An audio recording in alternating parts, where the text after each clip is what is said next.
We do walk by faith with the peace of God as we continue to explore our subject of forgiveness.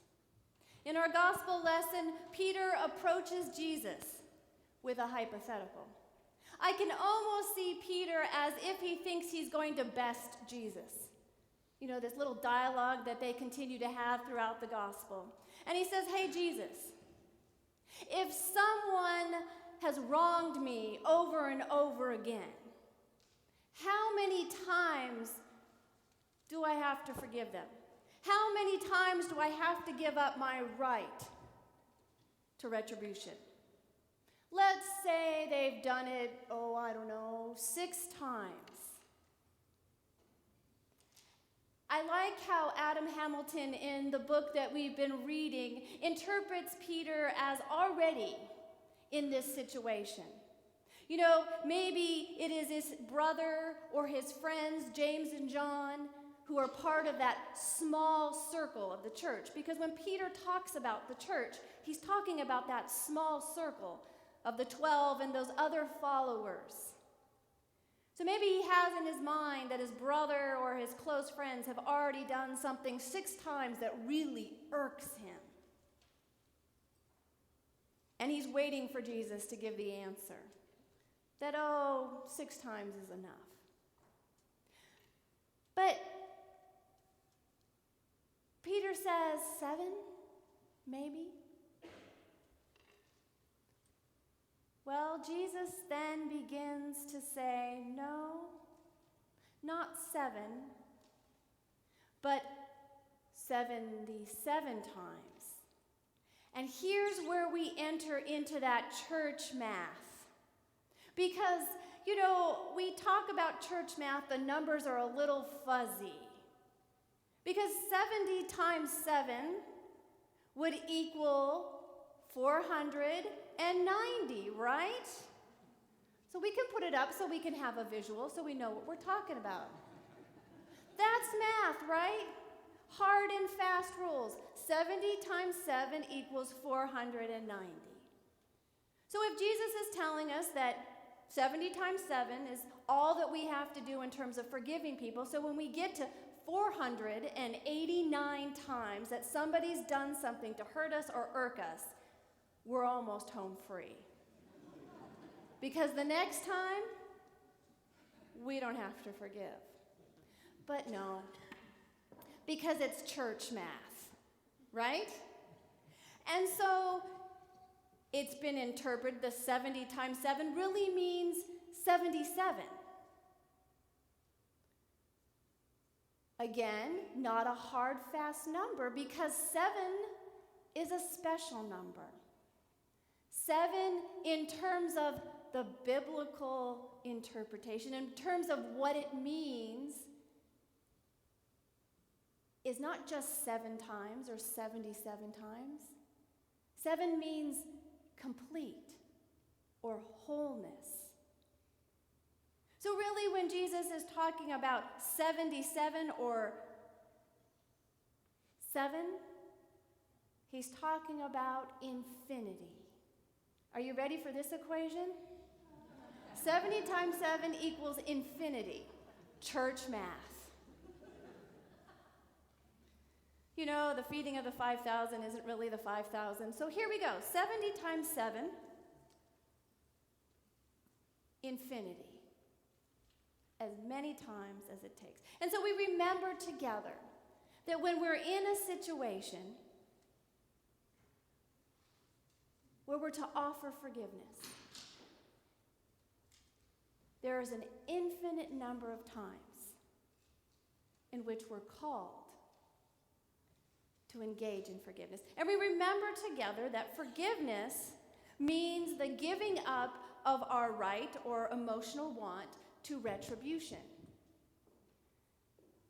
And so Jesus wasn't satisfied just with the answer of church math for Peter. He began to tell a story.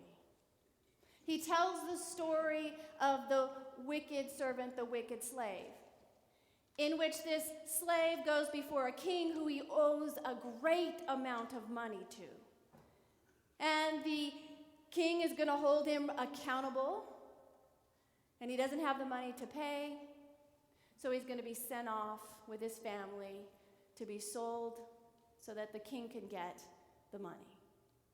But because the slave begs for mercy, the king forgives his debt, grants him mercy. He doesn't just say to him, "Oh, I'll give you more time to pay." He forgives him the debt. Now, you would think that that would filter down into his soul, especially right after feeling great because this king has granted him mercy. But yet, his first action after he leaves that place of grace is to what? We just read it. Not to offer grace, but then to demand payment, which by law he was in the right to do. Because that understanding of the law was that in order to make the relationship level again, the person owing the other person had to pay up.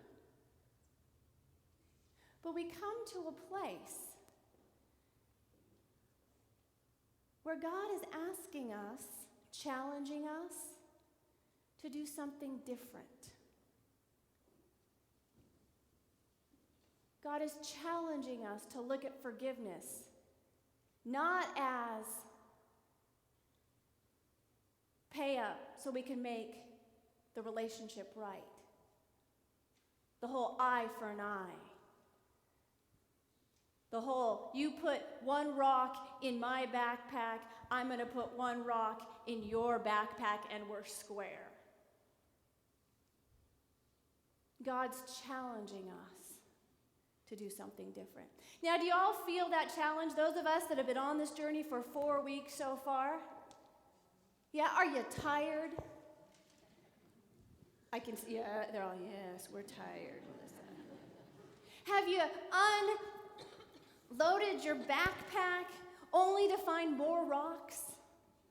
Yeah? To find rocks that you thought you had left behind, and look, they're still in my backpack. Anybody find that happen? It's a bit like looking through your teen's backpack. Yeah? Where you unearth things that you think might have been from the year before, possibly 2 years. So we're on this journey, this time, and we are going to say that it's hard work. But we walk by faith with God's peace firmly planted in our hearts. Now, we always have to be mindful when we're talking about forgiveness that we are talking about relationships that are healthy and life-giving. That's the goal of forgiveness, to restore relationships to being healthy and life-giving. Not to encourage people to stay in relationships that are not healthy, that are abusive. And one of the examples of forgiveness that I came across was by George Hemmenson, Dr. George Hemmenson, who was talking about this relationship of abusive relationships. That, of course, we're never going to want someone to stay in a relationship in which they are in danger. But he said, if you look at this example, and if there is a relationship in which there is abuse, you certainly want the member to be out of that relationship so they're safe. But I quote that he wrote in his sermon that this is what should happen. following along what we hear about the wicked slave. Among other possibilities, if we come back to consider the case of an abusive relationship and apply the parable, we find that the abuser ought to show the same quality of mercy and forgiveness that has been shown to them when the cycle of violence reaches the trigger point again. The appropriate response is not anger and violence, but the same mercy and forgiveness that has previously been granted to them. Otherwise, it brings dishonor to God. End quote. Forgiving the debt does not condone the behavior or take away the consequences. Forgiveness provides for a different future. Forgiveness provides for a different future. When we are engaged, we need to offer the same grace that we receive to one another. Barring abuse, we are people of grace.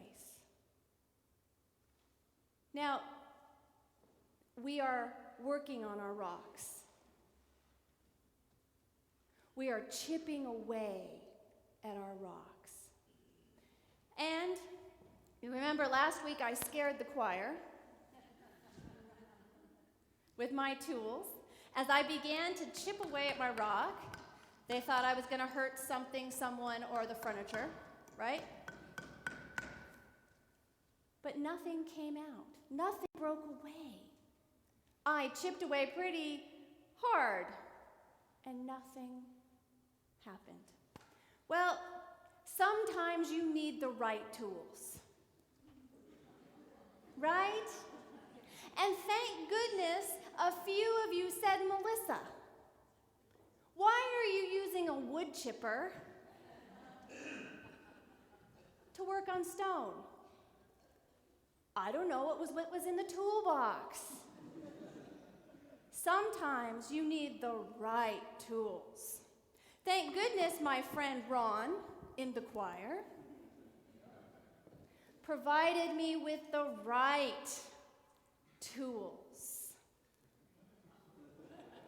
Right? Hey, here we go, friends.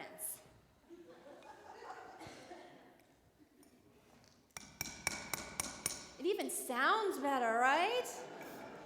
Look at, and some of this is coming off and going all over the place. Trustees, forgive me. We're chipping. I really want to work on this big part right here. So if we chip, chip, chip, chip, and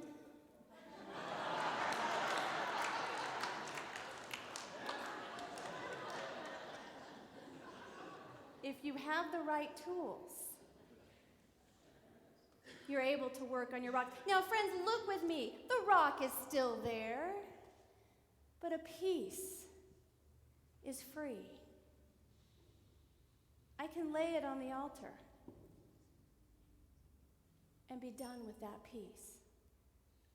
Because a friend in my worshiping community helped me to see the right tools. Thank you, Ron. I can't wait till next week. But some of the proper tools in terms of working on forgiveness. If you've been reading along in Adam Hamilton's book, he gives us an acronym. RAP. No, I'm not going to rap as much as Living Rain would like me to rap. We look at RAP because it stands for something. So we'll put it up. RAP. Remember, assume, and pray. Remember. When we're confronting, and maybe not so much our big stones, but maybe some of our little stones, our medium-sized stones, we might use RAP as a tool to help us. So we remember our own shortcomings. So if somebody cuts us off, No, that doesn't happen to you guys, but it happens to me occasionally. Somebody cuts you off, and your blood pressure begins to rise, and you might want to gesture to that person. Oh, God. You want to gesture, hello, I'm here. You remember that there might have been a time when you cut someone off. Accidentally, or by purpose on the 405. You remember that you too might have done the same thing. And you can lay that down because we are all human. And then we assume. Now, I know we've been told never to assume, but in this case, you can assume. You assume the best of the person. You know, sometimes when somebody does something to you, you might have those little voices in your head that go off, and you start a litany of things about that other individual. We start to talk about their personality or the way they are in the world or this or that about the person. But what if we assume the best about that person? What if we assume that, generally they're a decent human being, but maybe they're facing something really hard today. Maybe they're tired. Maybe they're working on their backpack and they are pulling out tons of rocks and they're just really preoccupied. So we assume the best of the other individual. I like the story that Adam Hamilton tells in his book about the airline stewardess or the flight attendant, where she is being grumpy with those people on the plane, and he begins to think, well, she needs to work on her people skills. But then he starts to imagine what she has been through and what she is working at. Put yourself in the place of a flight attendant. No, I'm serious. Do it. Think about it. Is every person you attend to going to be wonderful? Is everybody going to be gracious? Is everybody going to thank you for the way in which you go out of your way to serve them? We can kind of imagine what kind of day she was having. And so we assume the best, that she's a decent human being, but she's got other stuff going on. And so he then talks about it led him from being grumpy toward her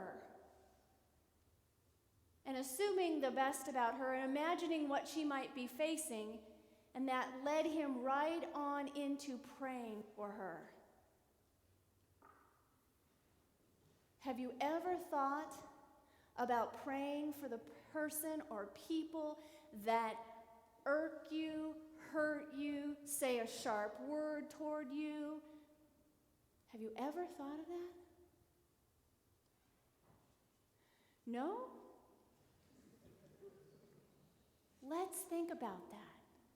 Let's think about what it would be like to take those people who have put rocks in our backpack and we begin to pray for them. Now, some people might say, you know what, my prayer time is about me and God, and I don't want to bring that person into my prayer time. Right? You want that time to be peace and solace, and you want it to be about you and God.